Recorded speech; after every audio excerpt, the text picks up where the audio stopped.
હવે આપણે સમાજમાં કોઈ નિયમો રાખ્યા છે, આપણું કોઈ બંધારણ છે, આપણે કોઈ નીતિ નિયમ પ્રમાણે હાલવું છે કે આપણે સમાજના નામે ભેગું થવાની છઈયો અને પછી ઘેરે વારો આવે તો આપણી મેળે છઈયો?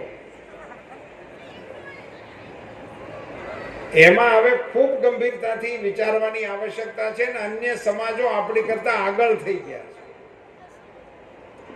5-25 વર્ષ પહેલા એવો સમય હતો કે આપણો સમાજ નિર્ણય કરતો અને બીજો સમાજ એને ફોલો કરતો। આજે બીજા સમાજો એ નિર્ણય કરી નાખ્યા ને આપણે તો હજી વિચારણા નથી શરૂ કરી। આ ખૂબ ગંભીર મુદ્દો છે, એમાં આપણે વિચારવાની આવશ્યકતા છે। કેટલાય સમાજે નિર્ણય કર્યા। એક સમાજે તો એવો નિર્ણય કર્યો કે હોનાના દાગીના દેવાના જ નહીં। સામાજિક નિર્ણય છે, નિર્ણય થઈ ચૂક્યો છે। ઘણા સમાજની અંદર સમૂહ લગ્નોના નિર્ણય થઈ ગયેલા છે કે આખા સમાજના એક જ તારીખે લગ્ન થાય। છૂટાછેડાની વાત કરી, આ બધું વધતું જાય છે, એનું કંઈક કરવું જોઈએ।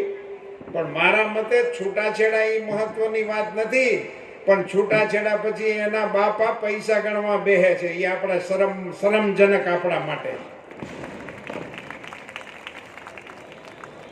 આપણે ક્યાં પહોંચી ગયા?